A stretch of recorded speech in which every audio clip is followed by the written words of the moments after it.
Bon alors aujourd'hui, on joue à quoi? Alors de base, je voulais faire un jeu multi, mais vu que Chief et Constant sont toujours en train de bosser sur la machine chelou pour régler le problème de portail dimensionnel dans le musée, j'ai eu une meilleure idée. Un jeu solo je pense. Oui, mais surtout un jeu en rapport avec l'actualité série. Parce que vous n'avez pas pu le rater, la saison 2 de House of the Dragon a été diffusée récemment. Attends, tu nous fais une sponsor là? Si seulement, non, mais juste j'adore cette série, tout comme Game of Thrones, et du coup cette semaine on joue à Game of Thrones, a role-playing game. Donc en français ça donnerait le trône de fer, le jeu de rôle. Et le jeu d'aujourd'hui raconte une histoire parallèle qui se passe un peu avant que la série commence et qui du coup empiète un petit peu sur le début de la série. Mais du coup on va suivre deux nouveaux personnages. Ah oui, et pour ceux qui connaissent pas trop l'univers Game of Thrones, je vais expliquer tout ce qui est important dans cette vidéo. À chaque fois qu'il y aura un élément d'histoire ou de lore, j'expliquerai bien évidemment ce que ça implique. Donc même si vous avez jamais vu la série, vous pouvez quand même suivre la vidéo. Mais évidemment, avant de commencer, attention, il va y avoir du spoil, je vous conseille de le faire avant, le jeu est vraiment cool et très peu connu. On va un peu voir pourquoi dans cette vidéo, mais avant tout, un peu de contexte. Attends, on a oublié un truc je crois. Bah non, je crois pas. Non mais je sais plus du coup. Bon, du coup, Game of Thrones. Ah je sais,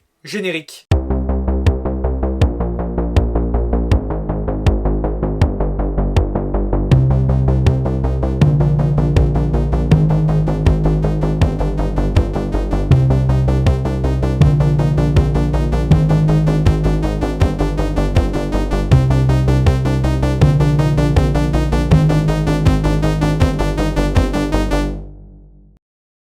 Donc Game of Thrones, a role-playing game, est un jeu de Cyanide Studio. C'est un jeu de type RPG aventure, assez classique pour l'époque, à part pour les combats, mais on y reviendra plus tard. Et en fait, le jeu adapte bel et bien le livre, car la série n'était pas encore sortie à l'époque. Enfin, quand le jeu sort, la série était sortie, la saison 1, mais quand les développeurs ont commencé à travailler sur le jeu, la série était même pas encore annoncée. Et du coup, quand la série a été annoncée, les développeurs se sont mis d'accord avec HBO pour que les personnages qui apparaissent dans la série et dans le jeu ressemblent aux acteurs de la série. Et vous verrez, c'est très réussi, les personnages ressemblent vraiment. Et du coup pour l'histoire du jeu on va suivre en fait deux histoires en parallèle avec deux personnages différents, Mors et Alester. Mors est un frère de la garde de nuit. Donc la garde de nuit ce sont des gardes qui sont au mur. Le mur sépare le continent de Westeros, le continent principal du monde de Game of Thrones, en deux. Donc au sud c'est le royaume des Sept, donc avec toutes les familles qu'on connaît, hein, Stark, Baratheon, Lannister. C'est là où se passe en fait l'histoire de la série globalement, et du coup tout le jeu par la même occasion. Et au nord du mur il y a les terres sauvages. C'est l'hiver constant mais un hiver extrêmement rude. Personne n'y habite à part les sauvageons, mais en plus des sauvageons il y a aussi énormément d'autres dangers, notamment les marcheurs blancs, mais à ce moment là normalement ils sont éteints. Et donc la garde de nuit est postée à Castle Black, donc au niveau du mur, et doivent protéger le sud de Westeros des attaques du nord du coup. Si vous avez vu la série, Jon Snow est un frère de la garde de nuit. Quant à Alester, lui c'est bien différent. Au début du jeu, lui il revient à Westeros après avoir passé 15 ans de sa vie à Essos. Donc Essos c'est l'autre continent du monde de Game of Thrones qui est beaucoup plus grand et surtout très différent, parce que là où Westeros c'est un royaume gouverné par un roi avec plusieurs régions, il n'y a pas vraiment de roi en Essos, en tout cas pas qui gouverne tout le continent. C'est pour ça que les cités là-bas sont appelées les cités libres, c'est beaucoup plus des villes individuelles plutôt que quelque chose d'unifié. Bien, et notre Alester est un prêtre rouge. Si vous avez vu la série, Mélisandre est une prêtresse rouge. On verra un peu plus en détail plus tard ce qu'est vraiment un prêtre rouge. Pour l'instant retenez juste que du coup il n'était pas en Westeros pendant 15 ans. Et du coup on va suivre leur histoire en parallèle alors qu'ils ont deux quêtes bien différentes, mais on va voir ça tout de suite. Maintenant que le contexte est terminé, c'est parti. Ok, du coup si c'est comme Game of Thrones, j'imagine que ça va être le bordel niveau différentes maisons, intrigues politiques, trahison. Exactement. Ok, du coup va falloir s'accrocher.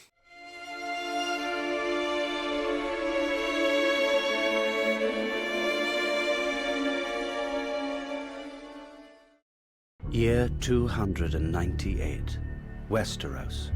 Realm of the Seven Kingdoms. On est donc à Westeros alors que la lignée des Targaryens vient de s'éteindre. Les Targaryens étaient une puissante famille de Westeros vu que c'était la famille royale. Ça faisait 300 ans qu'ils gouvernaient Westeros, mais le dernier roi, Aerys II, était un tyran complètement fou. Du coup, Robert Baratheon, une autre famille de Westeros, parce que Westeros fonctionne en famille globalement, et donc avant toutes les familles avaient prêté allégeance aux Targaryens, mais là c'en est trop, et donc du coup Robert Baratheon, aidé de toutes les grandes familles, en tout cas de beaucoup, on peut notamment citer les Stark, les Arryn, les Lannister. Ensemble, ils ont fait la rébellion de Robert Baratheon, c'est comme ça que s'appelle cette guerre. Aerys II a été tué, tout comme son premier fils Rhaegar, et Robert Baratheon est donc devenu le nouveau roi de Westeros. Et donc les familles lui ont prêté allégeance à lui. Au début du jeu, ça fait 15 ans que cette guerre a eu lieu. Et retenez bien cette guerre parce qu'elle est très importante pour toute la suite du jeu, et même toute la suite de la série en fait. Cette rébellion est un point majeur de l'histoire de Game of Thrones. Sauf que là, nous, on va au mur du coup, parce qu'on va suivre du coup d'abord l'histoire de Mors. Et donc je vous ai dit que les personnes qui protégeaient le mur, c'était la garde de nuit. Ce que je vous ai pas dit, c'est que la garde de nuit, c'est genre le pire métier que tu peux avoir à Westeros. Il fait tout le temps froid parce que l'hiver ne s'arrête jamais là-bas, les conditions de vie sont horribles, les personnes avec qui tu es sont horribles, et sûrement la personne que tu es est horrible, parce qu'en fait, qui sont envoyés à la garde de nuit, vu que c'est le pire métier, les condamnés à mort. À Westeros, quand tu es condamné à mort, tu as le choix entre du coup ta peine de mort ou aller au mur. Et donc la garde de nuit, c'est souvent parmi les pires personnes de Westeros. Alors attention, tous ne le sont pas, parce qu'il y a d'autres raisons pour être envoyé au mur, ou même parfois la condamnation à mort n'est pas forcément justifiée. C'est notamment le cas pour notre cher Mors, du coup, qui fait partie des bons de la garde de nuit, et qui justement là, au début du jeu, poursuit un déserteur. Parce que oui, vu que c'est horrible, il y a énormément de déserteurs. Mais Mors étant le meilleur pisteur et ayant un chien avec lui, retrouve facilement le déserteur, l'amène au Lord Commander, donc le chef de la garde de nuit, Jeor Mormont, qui est identique à dans la série d'ailleurs. Il fait partie des personnages qui sont dans les deux, et du coup le déserteur est exécuté devant les nouvelles recrues pour leur montrer qu'il faut pas déserter. Mais pas le temps de se reposer pour Mors, parce qu'il doit déjà retrouver un autre collègue de la garde de nuit, qui est lui aussi un traître, parce qu'il a massacré une des nouvelles recrues, et après il est parti en mission de l'autre côté du mur, donc du côté dangereux. Donc on prend toutes les nouvelles recrues avec nous, et on va le chercher, on le retrouve lui et son équipe, mais ils se sont fait décimer par des sauvageons. Du coup les sauvageons nous attaquent aussi, il faut se défendre, et donc on va parler du système de combat, que j'ai mis énormément de temps à bien comprendre et à bien maîtriser, et c'est pour moi la raison pourquoi le jeu n'est pas autant connu aujourd'hui. Le combat, c'est du temps réel, tour par tour. Comment ça, les deux en même temps? Oui, en fait, les personnages vont se battre tout seuls automatiquement, mais avec des attaques vraiment nulles, qui ratent pratiquement à chaque coup. Et nous, en tant que joueurs, on peut appuyer sur la barre espace pour mettre au ralenti et pouvoir désigner des actions, des attaques plus fortes, pouvoir aussi se régénérer l'endurance. On peut mettre 3 actions en attente maximum, et puis après, faut refaire espace pour en remettre d'autres, quoi. Donc c'est du temps réel, mais en même temps, faut appuyer sur espace souvent pour faire des attaques tour par tour globalement. Et donc va falloir alterner entre récupérer de l'endurance, attaquer avec des attaques fortes, attaquer avec des attaques basiques. C'est vraiment très complexe, et en plus les combats, souvent il y a beaucoup d'ennemis, donc vraiment c'est très difficile. Et en plus là j'étais dans le mode le plus facile, donc si vous cherchez du challenge, n'hésitez pas à jouer à ce jeu en mode difficile. Mais au final j'ai bien aimé ce système de combat parce que c'est super original, j'ai jamais vu ça ailleurs. Mais c'est vrai que je l'ai aussi énormément maudit, surtout au début. Bon, en tout cas on a battu les sauvageons, mais toutes les nouvelles recrues se sont fait tuer. Une journée normale pour la garde de nuit, j'ai envie de dire. Du coup Mors rentre à Castle Black, et le Lord Commander lui dit qu'il a reçu une lettre, mais pas de n'importe qui, de Jon Arryn, la main du roi. La main du roi, c'est-à-dire, c'est l'équivalent du premier ministre dans Westeros. C'est le plus proche conseiller du roi. Et en fait, Jon Arryn a envoyé une lettre à Mors parce qu'il s'est battu à ses côtés durant la rébellion. C'est donc d'anciens amis. Et ça tombe bien parce que Jon a besoin de quelqu'un de confiance, parce qu'il va demander à Mors de retrouver une fille qui pourrait sauver le continent. Parce que là, à King's Landing, donc la capitale du royaume, c'est la sauce. Les intrigues politiques sont de plus en plus courantes. Jon Arryn sent qu'il se passe quelque chose, et quelque chose de pas net du tout. On rejoint donc Sir Donnerly, un envoyé de Jon Arryn, et ensemble on va à Molltown pour retrouver cette fille. Mais juste avant de partir, le Lord Commander revient nous voir, nous dit qu'il a reçu une nouvelle lettre, et nous informe que Jon Arryn, la main du roi, est décédé. Il se passait donc bien des choses à King's Landing. Oui, mais on n'a pas trop le temps de se poser des questions parce qu'on passe à notre deuxième personnage, Alester. Et là ça se passe 4 mois avant l'histoire de Mors. Donc Alester revient à Puissag, qui était sa ville, sauf qu'il l'a pas vu depuis 15 ans. Il s'est exilé après la rébellion, on ne sait pas encore vraiment pourquoi, mais ce qu'on sait c'est qu'il était l'héritier de Puissag. Et là il revient parce que son père est mort, et il apprend que son petit frère, Gawain, est accusé du meurtre. Et du coup c'est sa sœur Eliana qui gouverne la région, sauf que la région est au bord de la révolte parce que le peuple n'a plus rien à manger. Ah c'est super ça. Oui, et pour couronner le tout, Eliana va épouser Valar, qui est notre demi-frère, donc le sien aussi. Valar qui est détesté par Alester, donc visiblement c'est pas une bonne personne en plus. Eliana, elle non plus, n'est pas fan, mais elle avait besoin de se marier pour garder Puissag. Elle a donc demandé à la reine elle-même, qui lui a conseillé Valar, et vu que Valar est un bâtard, donc c'est-à-dire un enfant illégitime, il n'a pas de nom de famille, du coup le nom de famille restera le même. Alester va donc devoir aller à King's Landing, donc la capitale on rappelle, pour aller plaider sa cause à la reine elle-même, et empêcher ce mariage. Mais avant, la révolte éclate, du coup il doit la gérer, ce qu'il fait en parlant plutôt qu'en se battant, parce que oui, dans le jeu il y a des choix à faire dans les dialogues, qui ont de l'influence sur la partie, et il y a même plusieurs fins. Je choisis donc de jouer Alester plus dans le dialogue que dans le combat, là où je jouerai Mors plus dans le combat que dans le dialogue. Bon, la révolte étant finie, Alester doit demander à son ordre s'il peut rester à Westeros pour régler ce problème. Et oui, comme j'ai dit, c'est un prêtre rouge, qui est une autre religion que celle qui est courante à Westeros. Ah ouais, il y a plusieurs religions dans Game of Thrones? Tout à fait, le continent de Westeros prit en majorité les 7. C'est la religion des maîtres, les maîtres ce sont donc les hommes d'église qui sont aussi les médecins, c'est la religion royale, c'est la religion de Westeros. Sauf dans le nord, enfin dans le sud du mur, mais dans le nord, où ça prit encore les anciens dieux. Mais en Essos, il y a d'autres religions, dont celle des prêtres et des prêtresses rouges, qui prit le dieu R'hllor, lié au feu. Et du coup, son ordre accepte qu'il règle ce souci avant de revenir. Alester enfile donc la tenue Sarwick, sa famille, et il part pour King's Landing. Arrivé là-bas, il va directement à une maison Sarwick qu'ils ont là-bas pour enquêter sur son frère accusé de parricide parce qu'apparemment il y a résidé il y a pas longtemps. Devant la maison, Valar est là. Il cherche aussi notre frère, mais pour la reine, tout simplement pour le condamner. On voit directement que c'est pas quelqu'un de sympa parce qu'il torture et tue les servants de la maison Sarwick. On rentre alors discrètement dans la maison et on apprend que Gawain voyait une fille. On va voir cette fille qui nous explique qu'elle n'a pas vu Gawain depuis très longtemps et on tombe sur Varys, lui aussi qui est dans la série. C'est le maître des espions. C'était déjà le maître des espions de Aerys II le Fou et c'est toujours le cas avec Robert Baratheon. Varys aussi cherche Gawain et n'aime pas du tout Valar non plus. Donc il est plutôt de notre côté mais on peut pas vraiment lui faire confiance parce que c'est le maître des espions. En repartant de là, on se fait arrêter par les Manteaux d'Or, la garde de King's Landing, parce que soi-disant on a tué des Manteaux d'Or dans la maison Sarwick. Bon alors, il se trouve que on l'a vraiment fait, mais bon, une fois en prison, Varys nous aide à nous libérer et à rejoindre la salle du trône où on peut parler à la reine directement. On explique donc à Cersei Lannister,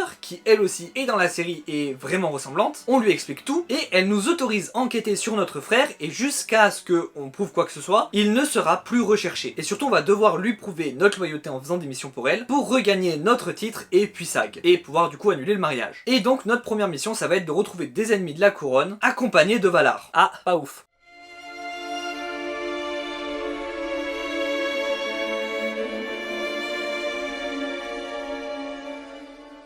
Nous revoilà donc avec Mors, qui est arrivé à Moulton avec Sir Donnerly. Le problème c'est que Moulton est une ville souterraine, principalement, et vraiment labyrinthique. Je mets donc énormément de temps à comprendre où il faut aller, mais après avoir parlé à la patronne, elle nous indique tout simplement où est la fille, et donc on la trouve enfin, elle s'appelle Jane Greystone. Le problème c'est que à nous, elle veut bien nous faire confiance, mais elle n'a pas du tout confiance en Sir Donnerly, parce qu'elle dit connaître Sir Donnerly et qu'il ne ressemble pas du tout à ça. Mais non, un traître? Je sais pas, mais en tout cas nous, on a comme mission de la protéger, et le soi-disant faux Sir Donnerly, lui veut nous écarter au plus rapidement et la mener on ne sait où. Du coup, il nous affronte, mais on le bat, mais il s'enfuit en nous envoyant ses sbires. On s'enfuit alors de Moulton avec Jane, et on tombe sur Patrick, qui est un de nos frères de la garde de nuit, qui nous aide à retourner à Castle Black, parce qu'il y a énormément de soldats de la maison Arryn qui nous barrent la route, et même de nos propres frères de la garde de nuit qui ont été corrompus par l'argent. Mais on finit par arriver à Castle Black et on raconte tout au Lord Commander. Mais avant, on va parler de Alester, donc 3 mois plus tôt cette fois-ci. Notre mission qu'on va devoir faire avec Valar, c'est trouver la mère poule et l'éliminer. La mère poule qui apparemment a trahi la couronne. Pour ça, on va chercher les Traxans de Valar, qui sont ses lieutenants. Donc il y a Yon, Desiel et Vex. Il me dit un truc, Yon. Là comme ça, moi je vois pas. En tout cas, ils ont une piste. Un potier du nom de Harry Waters, donc un bâtard, serait un protégé de la mère poule. Sauf qu'au moment de l'interpellation,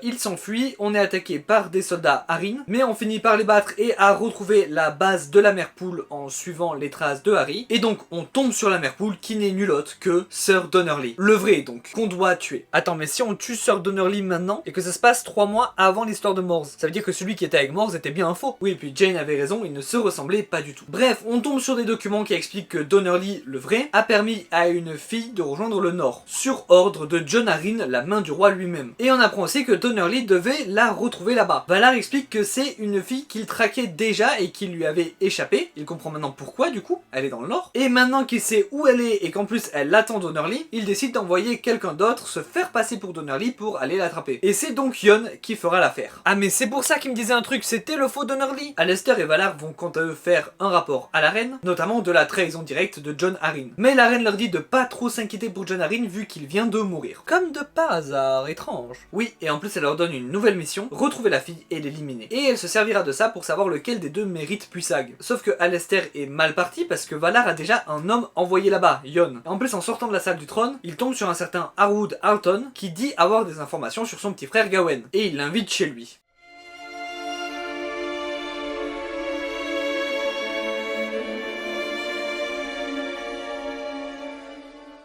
Mors a donc comme mission, de la part du Lord Commander, de comprendre ce qu'il se passe avec Jane et d'éliminer le faux Donnerly et toutes les personnes impliquées. Lui et Jane doivent donc quitter le nord pour aller tout d'abord à Moulton, pour aller récupérer les affaires de Jane, mais sauf qu'elles ont été fouillées et volées. Donc ensuite trouver le faux Donnerly qui est pas loin de Moulton pour l'éliminer tout simplement. D'ailleurs maintenant on sait que le faux Donnerly s'appelle Yon, et donc avant de mourir, Yon fait fuiter l'info sans le vouloir que c'est Valar qui les a envoyés. Sauf que Mors apparemment connaît Valar et n'a pas l'air de vraiment l'apprécier, mais au moins maintenant il sait qui est sa cible. Mais il sait que ce serait mieux de mettre d'abord Jane en sécurité avant d'aller chercher celui qui la cherche en fait justement. Et ça tombe bien, il connaît un endroit dans les conflans où elle pourra être en sécurité. Mais avant d'y arriver, bon, ils font une pause sur le chemin, ils font un feu de camp et ils commencent à parler de trucs un peu importants quand même. On apprend donc que la maison qu'il connaît dans les conflans où elle sera en sécurité, c'est là où il a laissé sa femme et sa fille quand il a dû partir pour le mur pour qu'elles soient en sécurité. Mais en quoi le fait qu'il aille au mur a mis en danger sa famille? En fait, c'est pas le fait qu'il soit parti pour le mur qui les a mis en danger, c'est plutôt la raison de pourquoi il est parti au mur qui les met en danger. Rien compris. Si il a rejoint la garde de nuit, c'est pour échapper à sa condamnation à mort. C'est ce que je vous avais expliqué plus tôt. Mais pourquoi a-t-il été condamné à mort? Il a l'air vraiment sympa. Enfin, sympa n'est peut-être pas le bon mot, mais il a l'air de respecter les règles et la loi du coup. Et bien en fait, durant la guerre, durant la rébellion de Robert Baratheon, il était aux ordres de Tywin Lannister. Et Tywin lui a demandé d'éliminer une femme et ses enfants. Ce que Mors a évidemment refusé. Et globalement, tu refuses pas un ordre direct de Tywin Lannister, encore moins en temps de guerre pour le trône. Du coup, il a été condamné à mort, il a choisi le mur plutôt que la mort, sous conseil d'un ami d'ailleurs, hein, lui il voulait plutôt la mort, et du coup il a placé sa famille dans cette maison parce qu'il savait que Tywin allait s'en prendre à la famille, sachant que lui partait pour le mur et donc il pouvait rien faire contre lui. Et il a demandé à un ami, sûrement le même, de veiller sur eux. Durant cette pause dans leur aventure, on apprend aussi que Jane a eu une histoire avec Robert Baratheon, le roi lui-même. Et du coup c'est sûrement dû à cette histoire qu'elle est actuellement recherchée. Enfin bref, la pause est finie, ils arrivent finalement à la maison, mais aucun signe de la famille de Mors, jusqu'au moment où il découvre deux tombes. Évidemment, il est détruit par la nouvelle, il hurle, mais Jane est pas bien du tout, du coup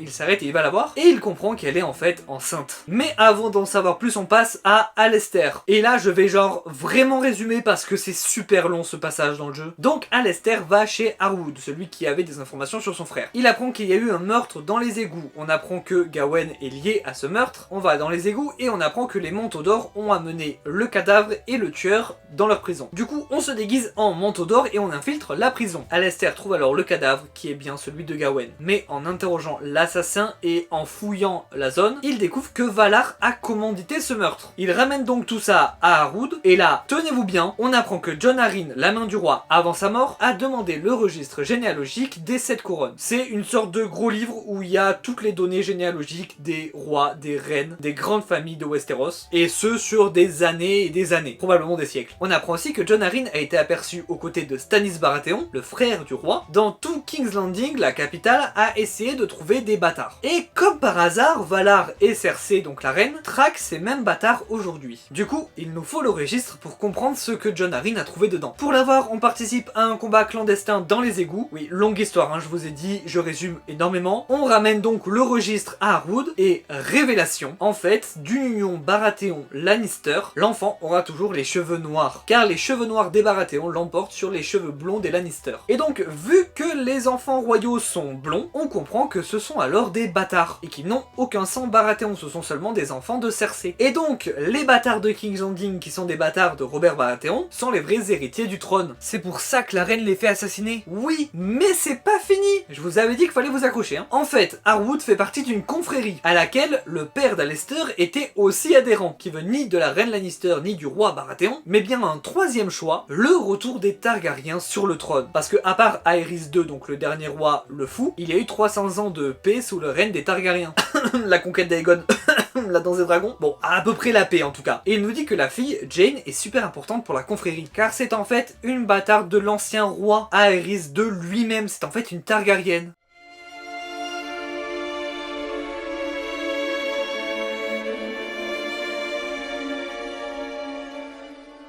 Mors et Jane sont attaqués par les hommes de Valar. Mais ils sont aidés par Andrew, un chevalier espion de la part de Harwood. Et du coup, il nous amène au château Harwood. Sur le chemin, Mors apprend que l'enfant de Jane est l'enfant de Robert Baratheon. Et que, en plus, elle est Targaryenne. Ce qui est assez étonnant, hein, vu comment Robert Baratheon déteste les Targaryens. Mais soit. En tout cas, elle ne veut pas du trône de fer. Elle veut juste vivre sa vie tranquille et que son enfant ait une vie tranquille. On arrive donc chez Harwood, qui sait déjà tout, hein, notamment même pourquoi on a été amené au mur. Et du coup, on en apprend plus. La femme et les enfants que Mors devait assassiner étaient en fait Elia Martell, la femme du prince Rhaegar, premier fils d'Aerys II et donc héritier du trône, et donc le frère de Viserys et Daenerys dans la série, et du coup aussi demi-frère de Jane, j'imagine, par la même occasion. Mais bref, il parle, et en fait tout ça c'était un piège. Harwood drogue et enferme Mors dans le cachot, et séquestre Jane jusqu'à ce que elle accouche de l'enfant, pour pouvoir mettre l'enfant sur le trône, étant à la fois Targaryen et Baratheon. C'est le meilleur des deux mondes, c'est l'élu pour lui. Dans les cachots, Mors est torturé pendant des jours, mais ne parle pas. Après plusieurs jours, il récupère un petit peu de force, et arrive à utiliser sa particularité Zoman. Zoman, je sais pas comment ça se prononce. C'est un truc que certains personnages de l'univers de Game of Thrones peuvent faire, et ça leur permet de contrôler des animaux, là en l'occurrence son chien. Grâce à lui, il aide un autre prisonnier à s'échapper, qui devait l'aider en retour, mais au lieu de ça, il s'enfuit. Mors est alors encore plus torturé, et perd d'ailleurs un œil. Et là, on passe à l'histoire d'Alester, qui est dans le même château que Mors à ce moment-là, le château Harwood, mais pas dans les cachots. La fille d'Harwood lui demande de lui parler en privé, ce qu'il accepte, il va donc la voir, mais là, elle est attaquée par quelqu'un, Gawain,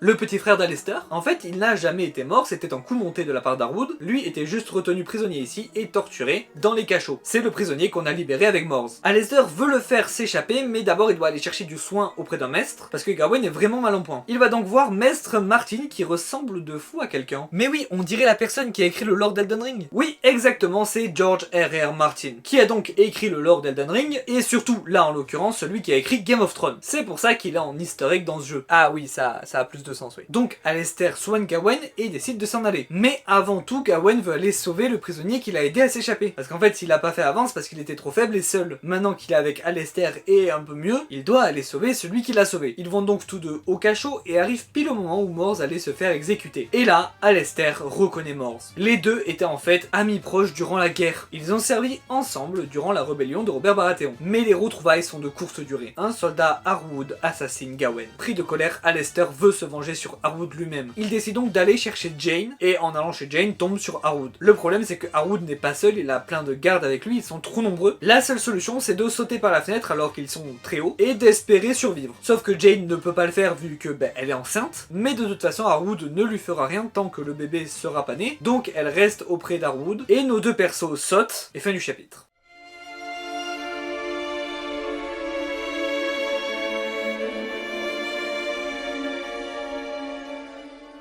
Une fois sortis d'affaire, nos deux amis se disputent, car l'ami qui devait veiller sur la famille de Mors n'était nul autre que Alester. Alester lui explique donc qu'à un moment il a dû s'absenter, et que à ce moment-là, des brigands en ont profité pour assassiner sa famille. Ce qui énerve Mors au plus haut point, vu que il lui faisait confiance, mais Alester affirme que tout ça c'est de sa faute, car si il avait tué Elia Martell et ses enfants, ils en seraient pas là, et que Mors ne pense jamais aux conséquences. Ouais, mais là c'est bien de pas les avoir tués, non? Oui, on est d'accord, mais pas pour Alester, parce que vu que Mors n'a pas obéi aux ordres, Tywin a dû demander à Grégor la Montagne de les tuer. Et il a été horrible. Alester dit même qu'apparemment c'est la chose la plus horrible qui soit arrivée durant cette guerre. Et du coup Mors se calme et ensemble ils vont à Puissag. Là ils découvrent que Alester a été annoncé mort et que du coup Valar va épouser Eliana et récupérer Puissag. Nos deux personnages se dirigent donc vers la salle du trône pour empêcher le mariage. La confrontation commence donc par un dialogue tout simplement et on voit que le peuple est avec nous. Il est vraiment contre Valar. Alester demande donc un trial by combat, un duel judiciaire. En gros chaque représentant, donc Alester et Valar, vont élire un champion. Les champions vont s'affronter à mort. Celui qui gagne, gagne le procès. En l'occurrence, Valar se choisit lui-même en tant que champion et Mors se porte volontaire pour être le champion d'Alester. Le combat commence, Mors domine assez facilement. Il n'écoute pas les provocations de Valar et finit même par le battre. Mais Valar invoque une ombre qui tue Mors. Quoi ? Et avant de mourir, Valar lui révèle que c'est lui qui a tué sa famille. Le peuple, Alester et Riman, le chef de la garde, se lancent donc dans une révolte, mais Valar et ses hommes massacrent tout le monde. Valar menace alors Eliana pour que Alester lui dise où est Jane. Alester crache le morceau pour sauver Eliana. Il explique qu'elle est chez Harwood retenue prisonnière globalement. Valar décide donc qu'il rasera le château Harwood tout simplement pour obtenir Jane. Mais avant, il tue Eliana et enferme Alester dans la tombe de son père. Ah ben là, je suis choqué. Il y a de quoi. En tout cas, Alester est sauvé par Riman, le chef de la garde, qui a survécu. Ensemble, ils libèrent les derniers survivants et ils reprennent le château au prix de la vie de Riman. Mais rien n'est encore gagné. Valar est en direction du château Harwood pour récupérer Jane. Alester rend alors un dernier hommage à Mors qui ressuscite. Ah bon? Oui, c'est un truc de R'hllor, le dieu d'Alester. Il peut ramener quelqu'un à la vie pour une raison, un but. Globalement, Mors a encore quelque chose à accomplir dans ce monde et du coup, R'hllor peut le ramener à la vie. Alester le met donc au jus de tout ce qui s'est passé et il décide d'aller par la rivière au château Harwood pour aller chercher Jane et la ramener discrètement à Puissag pendant que Valar Valar et Harwood se feront la guerre. Ils arrivent à la trouver assez facilement mais sont attaqués par Harwood. Enfin surtout les hommes d'Harwood. Alors qu'on entend les canons de Valar, hein, c'est vraiment la sauce. Sauf qu'à un moment, l'ombre de Valar arrive pour tuer Harwood lui-même, ce qui permet à nos personnages de s'enfuir. Sauf que l'enfant de Jane arrive maintenant. Du coup, Jane accouche en plein champ de bataille, alors que Harwood est mort et donc Valar va arriver à tout moment. Alester prend alors le bébé et l'amène directement à la barque. Mors reste avec Jane pour l'aider à se relever et à partir, mais Valar arrive à ce moment-là. Il trouve étonnant que Mors soit encore en vie alors qu'il vient de le tuer, et Jane, bien trop lente vu qu'elle vient tout simplement d'accoucher, décide de fermer la porte derrière Mors, l'empêchant de revenir et l'obligeant à aller vers le bateau, alors qu'elle se sacrifiera en restant du côté de Valar. Et elle fait ça parce que Valar n'a aucune idée que le bébé est né. Il n'a même aucune idée qu'il y a eu un bébé à un moment. Du coup, en la tuant elle, il pensera avoir fini sa quête, et donc le bébé pourra vivre sa vie normalement avec Mors. Jane se sacrifie donc, et Valar la tue. Évidemment sous les yeux de Mors qui ne peut rien faire. Et qui du coup s'enfuit pour protéger l'enfant, non sans menacer Valar dans la foulée. Hein. Ah bah là, ça peut pas être pire. Hein. Évidemment que si. Valar est en effet en route pour King's Landing pour récupérer son dû, c'est-à-dire Puissag. Il faut donc l'arrêter, sauf que le maître nous apprend à ce moment que le roi est mort. Que officiellement c'est un accident de chasse, mais que c'est louche. D'abord Jon Arryn, ensuite les bâtards héritiers du roi, puis le roi. Ça ressemble fort à un coup d'état. En tout cas, la capitale n'est pas du tout le lieu où il faut aller maintenant, parce que la nouvelle main du roi, Eddard Stark, s'est opposé à la reine. Les Lannister traquent donc tous les Stark et leurs sympathisants. Mais bon, nos personnages n'ont pas d'autre chose à faire que aller à King's Landing pour tuer Valar et son ombre. Mais aussi pour trouver Varys, pour lui confier le bébé, pour qu'il l'amène en Essos. Donc voilà pour nos objectifs, maintenant direction King's Landing.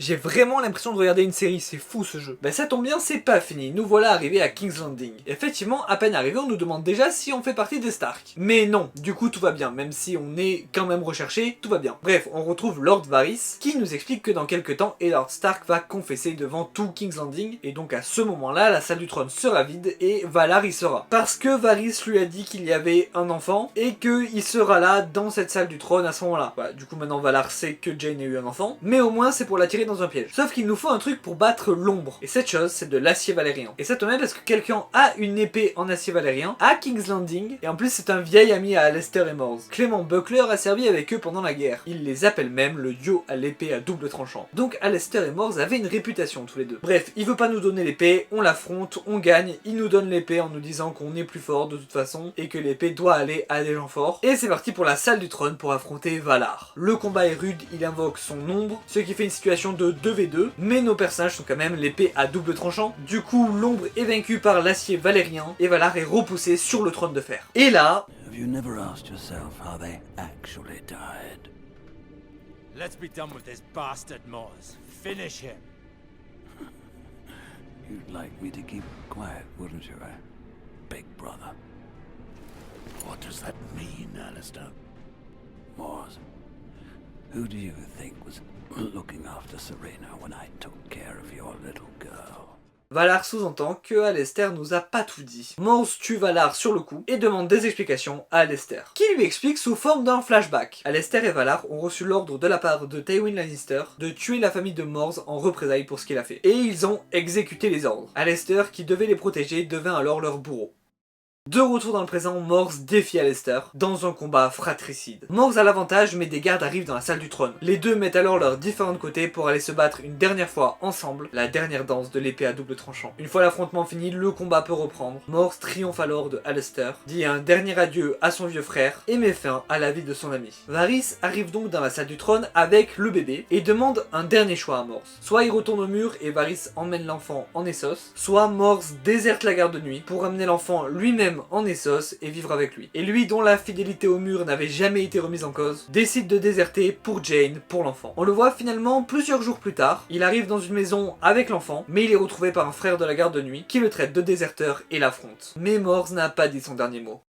Ce jeu est génial et si peu connu. Comme je l'ai dit, le gameplay, je pense, y est pour beaucoup dans le fait que ce jeu n'ait pas fait grand bruit. Les combats sont originaux, mais tellement durs à prendre en main. Ils auraient vraiment gagné à être un peu plus simplifiés. Mais pour moi, le jeu excelle surtout au niveau des personnages et de l'univers. L'histoire est super prenante avec des retournements de situation, des trahisons dignes de Game of Thrones. Les thèmes abordés sont similaires et l'histoire spin-off à la trame principale rentre parfaitement dans le canon déjà établi. Et ça, c'est grâce à l'univers et au lore de Game of Thrones. Thrones. Goth est un de mes univers préférés de toute fiction confondue, notamment parce que c'est super complet. On connaît les différentes cultures, langues, traditions, religions et même histoire des deux continents. Et ce jeu retranscrit ça merveilleusement bien. Tout y est, chaque détail du début du jeu des trônes, et même de la guerre des 5 rois. Ça montre l'amour de l'univers de la part des développeurs. Et même pour les ajouts, comme Jane par exemple, qui n'est ni dans la série ni dans les livres, c'est vrai qu'il y a des trucs un peu bizarres avec le canon, comme le fait que Robert Baratheon est censé détester les Targaryens, et que Jane, ça se voit que c'est une Targaryenne, car les cheveux dans Game of Thrones sont super importants pour savoir de quelle maison tu viens, et qu'elle a vraiment les cheveux des Targaryens. Et pourtant ils ont eu un enfant ensemble, mais sinon son histoire en elle-même marche très bien, et ne contredit pas tellement Game of Thrones. En fait, ils auraient pu faire un jeu totalement déconnecté de la trame principale, comme ça ils étaient sûrs de pas abîmer le canon principal des livres, mais non, ils ont choisi le choix d'être vraiment ancrés pratiquement dans les livres, dans le début de la série. Nos personnages ont servi durant la rébellion de Robert Baratheon. Mors reçoit une lettre de la main du roi elle-même, et Alester travaille pour Cersei, la reine. La saison 1 se déroule en arrière-plan de ce qu'on vit dans le jeu en fait. Et c'est pile ce que j'attendais d'un jeu Game of Thrones. À vrai dire, c'est pile ce que j'attends d'un jeu adapté d'une licence. En tout cas, film et série. Ça renforce l'immersion, on a vraiment l'impression d'être dans cet univers. Et puis le choix final du destin qu'on choisit, parce que je vous ai parlé du choix final entre les deux destins disponibles, les deux fins disponibles, sauf qu'en fait, avant d'aller à King's Landing, vous choisissez entre le destin d'Alester ou de Mors. Moi j'ai choisi Mors, mais si vous choisissez Alester, vous avez deux autres choix à la fin. Ce qui fait qu'au final, il y a 4 fins au jeu. Je vous ai montré celle que j'ai eue et celle que je trouve la meilleure après avoir regardé les autres, mais je vais pas vous les montrer ici pour pas vous spoil, notamment si vous voulez faire le jeu pour avoir ces autres fins. Et puis sinon, vous pouvez les trouver sur YouTube assez facilement. Mais je les trouve plus sombres et moins heureuses que celle qu'on a eue, qui est déjà pas des plus heureuses. Donc pour moi, ce jeu est un grand oui, et je regrette qu'il ne soit pas plus connu, mais je vous le conseille vraiment. En tout cas, merci beaucoup d'avoir regardé cette vidéo jusqu'au bout, j'espère qu'elle vous aura plu. N'hésitez pas à vous abonner pour ne pas manquer les prochaines. N'hésitez pas non plus à liker, partager, commenter, ça aide beaucoup la chaîne. Et moi je vous dis à la prochaine pour une prochaine vidéo. Salut!